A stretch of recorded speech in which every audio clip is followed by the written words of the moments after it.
السلام علیکم ورحمۃ اللہ وبرکاتہ۔ اعوذ باللہ من الشیطان الرجیم، بسم اللہ الرحمن الرحیم۔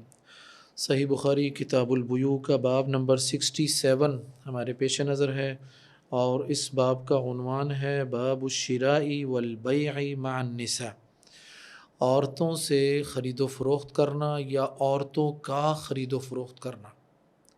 دیکھیں، شریعت کا مزاج سب سے پہلے سامنے رکھیے اس حوالے سے۔ شریعت کا جو مزاج ہے عورتوں کے مقام اور مرتبے اور ان کا جو دائرہ کار ہے، ان کے کاموں کے حوالے سے جو ان کی ڈیوٹیز ہیں، اس حوالے سے قرآن مجید کی ایک آیت جو ہے وہ بنیاد بنتی ہے، وَقَرْنَ فِي بُيُوتِكُنَّ، اور تم عورتیں اپنے گھروں میں ٹکی رہو۔ تو عورت کا اصل مقام گھر ہے، ٹھیک ہے؟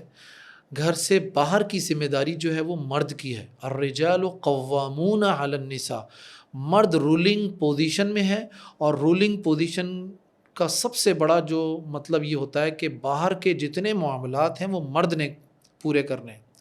اچھا، اب ایسا ہے کہ عورت کا اصل مقام تو گھر ہے، لیکن بسا اوقات اسے کسی ضرورت کی وجہ سے گھر سے باہر نکلنا پڑ جائے، ایک دینی ضرورت ہے۔ فار ایگزامپل، بعض صحابیات نماز پڑھنے کے لیے مسجد جایا کرتی تھیں، ٹھیک ہے؟ سیدہ عائشہ کی جو فجر کی وقت کے تعین کے حوالے سے جو حدیث ہے بڑی مشہور ہے۔ اسی طرح کچھ صحابیات کا مسجد میں، امہات المومنین میں کا مسجد میں عبادت کرنے کے حوالے سے۔ تو دینی ضرورت کے لیے باہر نکلنا حسب ضرورت شریعت کی روح سے جائزہ لیا جائے گا کہ وہ ضرورت کیا ہے، اس ضرورت کو سامنے رکھتے ہوئے عورت کے لیے دروس دینے کے لیے دور دراز علاقوں کے سفر کرنا، اور یہ چیزیں شریعت کے مزاج میں نہیں ہیں چیزیں یہ، ٹھیک ہے؟ اب آ جاتی ہے دنیاوی ضرورت۔ دنیاوی ضرورت بہت ساری ہو سکتی ہے، مثال کے طور پر جس طرح اگر ہم آج کل کے دور کے حساب سے بات کریں تو میں صبح یونیورسٹی چلا جاتا ہوں 7:30 8 پونے 8 بجے کے قریب۔ اب اس کے بعد گھر کے چھوٹے موٹے ایشوز ہو سکتے ہیں، تو میری واپسی تو ہوتی ہے شام کو کہیں 5 بجے 6 بجے، یہ ٹائمنگ میری واپسی کی ہوتی ہے۔ اس دوران گھر کے جو معاملات ہیں، اگر اس حوالے سے میری وائف کو باہر نکلنا پڑ جائے، گروسری کرنی ہے، مارکیٹ جانا ہے، بچے کو اسکول چھوڑنا ہے، اسکول سے لے کر آنا ہے، ٹھیک ہے، کوئی ایمرجنسی ضرورت پڑ گئی، ڈاکٹر کے پاس جانا ہے، کوئی ایمرجنسی ہوگی، تو ایسی کیفیت میں شریعت نے اس کی ضرورت کے مطابق اس کو باہر نکلنے کی اجازت دی ہے، ٹھیک ہے؟ اور اس حوالے سے سیرت طیبہ سے بھی ہمیں اس چیز کا مطلب ثبوت ملتا ہے کہ باقاعدہ بازاروں میں عورتوں کی خرید و فروخت کے حوالے سے روایات ملتی ہیں، بلکہ ایک روایت میں تو یہ بھی ملتا ہے کہ ایک عورت ایڈمنسٹریٹر تھی کسی بازار کے حوالے سے۔ اچھا، یہ بات ہو گئی۔ ایک بات اور بھی ہم لے سکتے ہیں، کچھ پروڈکٹس ایسی ہیں جو خاص ہیں عورتوں کے ساتھ، ٹھیک ہے؟ لباس کے حوالے سے بات کر لی جائے، یا اس میں ایسا ہے کہ جس طرح بچیوں کی، بیٹیوں کی، بہنوں کی کوئی ایسی میڈیکلی کوئی ایشوز ہیں، تو جتنی بہتر طریقے سے ایک خاتون ایک ڈاکٹر کے ساتھ ڈسکس کر سکتی ہے، وہ مرد میں بھی وہ ڈسکس نہ کر سکے، تو اس اعتبار سے عورت کے لیے نوعیت کو دیکھتے ہوئے شریعت نے اس کو باہر نکلنے کی کنڈیشنلی اجازت دی ہے، پرمیشن دی ہے۔ تو انہی پرمیشنز والے معاملات میں اس کا خرید و فروخت کے لیے اپنے گھر سے باہر نکلنا جو ہمارے اس باب میں موجود ہے۔ تو امام بخاری رحمہ اللہ نے کیا کہا؟ باب الشراء والبیع مع النساء، بھائی عورتوں سے خرید و فروخت کرنا یا عورتوں کا خرید و فروخت کرنا، اس میں دونوں چیزیں آ سکتی ہیں، دو یہ الگ الگ موضوعات ہیں۔ عورتوں سے خرید و فروخت کرنے میں اس بات کا ایک مفہوم یہ بھی نکل رہا ہے کہ مرد عورتوں سے کچھ چیزیں خرید سکتے ہیں۔ عورتوں سے خرید و فروخت کرنا یعنی آپ کوئی بزنس ڈیل کسی عورت سے کر سکتے ہیں خرید و فروخت کے حوالے سے، امپورٹ ایکسپورٹ کے جو معاملات ہیں، کوئی بھی ایسی چیز ہے، کسی عورت اگر ایک خاتون اپنے بزنس کو رن کر رہی ہے، وہ ایگزیکیوٹ کر رہی ہے اپنے بزنس کو، تو وہ آنر ہے اپنے بزنس کی، تو آپ اسے ڈیل کر سکتے ہیں، اس سے خرید و فروخت کر سکتے ہیں، اس میں کوئی مذائقہ نہیں ہے۔ جیسا کہ آج کل مطلب ہے جو آن لائن ایک بزنس، کورونا کے بعد ایک ہماری تجارت بہت حد تک چینج ہوئی ہے، تو ایک بہت بڑی تعداد جو تھی وہ آن لائن تجارت کی طرف آئی ہے. آن لائن تجارت کی طرف آنے والوں میں خواتین کی بہت بڑی تعداد ہے، ایک بہت بڑا نمبرز ہے، مطلب ہے نمبرز آف وومن. وہ کیا ہے جی؟ کھانے پینے کی چیزیں ہیں جی، ہوم میڈ چیزیں ہیں جی، ابایا جی ہے، کپڑے ہیں جی، چھوٹے موٹی چیزیں ہیں جی، سلائی ہے، XYZ چھوٹی موٹی اور بہت ساری چیزیں ہیں. تو اس میں ڈیفینیٹلی شریعت نے اس ضرورت کو، معاشرے کی اس ضرورت کو مد نظر رکھتے ہوئے اس بات کی اجازت دی کہ آپ عورت سے کوئی بھی خرید و فروخت کر سکتے ہیں، لیکن یہ بات ذہن میں رہے کہ شریعت کا بنیادی مزاج آپ کے پاس ہونا چاہیے، اور وہ کیا ہے؟ حجاب. ٹھیک ہے، اور اس میں شریعت نے جتنی اور رکاوٹیں لگائی ہیں وہ ساری رکاوٹیں ہونی چاہیے. آواز خاتون کی جو ڈیل کرتے وقت ہونی چاہیے وہ ایسی نرم نہ ہو یا ایسی لوچ نہ ہو اس آواز میں کہ خریدنے والا اس کی طرف مائل ہو. نرمی ایسی کوئی چیز نہیں ہونی چاہیے. یعنی بنیادی جو شرم و حیا کے اور مطلب حجاب والے جو بنیادی چیزیں ہیں وہ اپنی جگہ پر مسلمات میں بیس بنیں گی. اس کے بعد عورتوں سے خرید و فروخت کی جا سکتی. نمبر 1 یہ جو دوسرا لفظ ہے عورتوں کا خرید و فروخت کرنا، وہ بھی شریعت میں جائز ہے.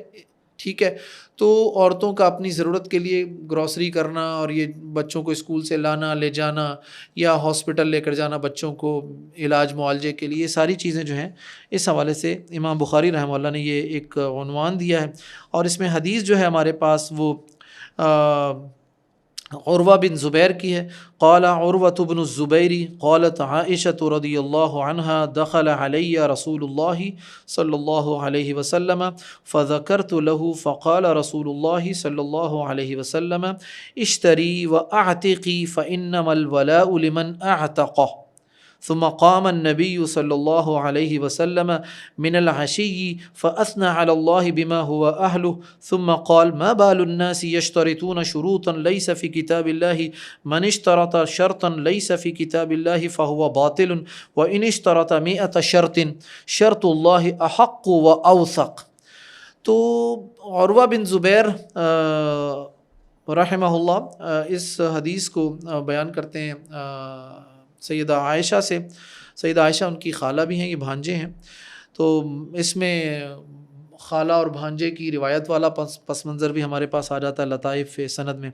فرماتے ہیں کہ سیدہ عائشہ نے کہا کہ اللہ کے نبی جو ہیں وہ میرے پاس آئے، ٹھیک ہے، تشریف لائے، تو میں نے ان سے یہ ذکر کیا کہ میں نے بریرہ ایک مطلب لونڈی تھی ان کی خرید کا ذکر کیا. فذکرت له فقال رسول اللہ صلی اللہ علیہ وسلم، تو اللہ کے نبی نے کہا اشتری، بھائی تم اس کو خریدو واعتقی، اور اس کو آزاد کر دو، خریدو اور آزاد کر دو. فإنما الولاء، اور یہ ولا جو ہے یہ ایک نسبت ہے، ایک تعلق ہے، ایک رشتہ ہے جو غلام کے حوالے سے چونکہ ہمارے پاس غلاموں کا والا سلسلہ نہیں ہے، لیکن اس زمانے میں یہ چیز موجود تھی. تو اللہ کے نبی نے کہا کہ جو شخص کسی غلام کو خریدے گا، آزاد کرے گا، آزاد ہونے کے بعد اس غلام کے جتنے بھی رشتے ہیں، تعلقات ہیں، وہ آزاد کرنے والے کے ساتھ ہوں گے. فار ایگزامپل وہ غلام جو آزاد ہو گیا، فوت ہو گیا، اس کی پراپرٹی ہے، اس کی جائیداد ہے یا کچھ اور اس کے معاملات ہیں، تو وہ آزاد کرنے والے کے ساتھ ہوں گے،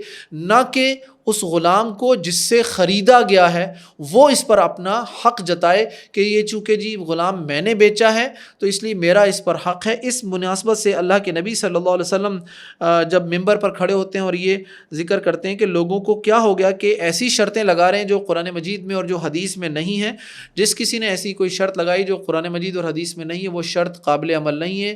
اللہ تعالیٰ کی طرف سے جو شرط ہے وہ سب سے زیادہ اس بات کا حق ہے اس کا کہ اس پر عمل کیا جائے. یہ جو شروط والا معاملہ جو ہے اس پر میں انشاءاللہ العزیز آگے ہمارے پاس ایک باب ہے باقاعدہ، باب نمبر 73 امام بخاری رحمہ اللہ نے بیان کیا اذا اشترط فی البیع شروطا لا تحل. اس کے ساتھ میں اس کو اٹیچ کر کے بیان کروں گا. سر دست یہاں پر ہم صرف یہ بات کریں گے کہ چونکہ سیدہ عائشہ نے بریرہ رضی اللہ عنہا کو خریدا اور اس حوالے سے اللہ کے نبی نے کہا ان کو آزاد کر دو، تو اس سے یہ حق ثابت ہوتا ہے کہ عورت خرید و فروخت کر سکتی ہے. عورت بھی خرید و فروخت کر سکتی ہے اور عورت سے بھی خرید و فروخت والے معاملات ہو سکتے ہیں. اسی بات کو امام بخاری رحمہ اللہ نے عن عبد الله بن عمر رضي الله عنهما عن عائشة رضي الله عنها ساومت بريرة فخرج إلى الصلاة فلما جاء قالت إنهم أبوا أن يبيعوها إلا أن يشترطوا الولاء فقال النبي صلى الله عليه وسلم إنما الولاء لمن أعتق قلت لنافع حرا كان زوجها أو عبدا فقال ما يدريني. یہ حدیث عبداللہ ابن عمر کی ہے. کہتے ہیں کہ سیدہ عائشہ نے سیدنا بریرہ کا سودا کیا. کنیز تھی تو جو بریرہ کا مالک تھا اس نے ایک شرط لگائی کہ میں یہ آپ کو بیچوں گا لیکن اس کا ولا جو ہے اس کے حقوق میرے نام پر رہیں گے.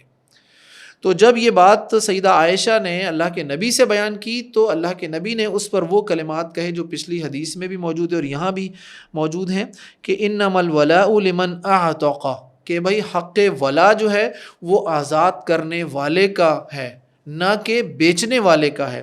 تو اس میں بنیادی طور پر ایک سے زائد باتیں کی گئیں. امام بخاری رحمہ اللہ نے اس ایک حدیث کو تقریباً 5 مختلف ابواب میں مختلف عناوین کے تحت بیان کیا جہاں پر اس سے مختلف مسائل جو ہیں اخذ کیے ہیں، اور ان تمام عناوین کے ذریعے جو ہے وہ میں پہلے بھی ایک بات کہہ چکا ہوں کہ اس میں عناوین کے ذریعے جو ہے یہ بات بیان کی جاتی ہے کہ امام بخاری رحمہ اللہ کی فقاہت کو اگر دیکھنا ہے تو وہ آپ صحیح بخاری کے عناوین کو اپنے سامنے رکھیں تو آپ اس بات کو سمجھیں گے کہ ایک ہی حدیث کو مختلف ابواب میں مختلف عناوین کے تحت کس طرح بیان کیا گیا ہے.